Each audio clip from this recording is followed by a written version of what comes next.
گفتوگۆ کەم لەسەر ئەزمون یاخود ئەزمموی هوەری و ژیانی تایبەتی یەکێک لە هوەرمەندە هەرە دیار و کەڵە هوەرمەندەکان نێودنیای گۆرانی و موزیک کوردی و هوەرمەندەش هوەرمەندی خوا لەخۆش بوو هوەرمەند عوسمان عەلیە کە بێگومان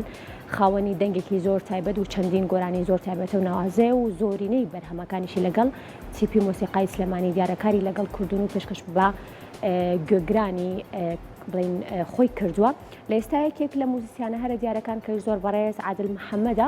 کاری لەسەر کۆکردنەوەی بەشێک لە بەرهەمەکانی خۆ بڵین کتێبێک لەژێر ناونیشانی ڕاهەندەکانی عوسمان عەلیە دیارە ئەم کتێبە بەشێک لە کارە هوەریەکانی ئەم هوەرمەندە لە خۆی ئەگرێت و لایندێک نزیکشە لە ڕێوەرسمێکی تایبەت و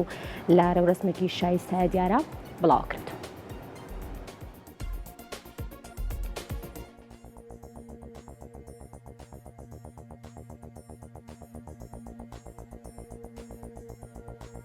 هوەرمەندی موزیسیان عادل محەممەد لە پێگەی تایبەتی خۆی لە تۆڕی کۆمەڵاتی فەیسبوک ئاماژەی بە نوێترین پرۆژەی هوەری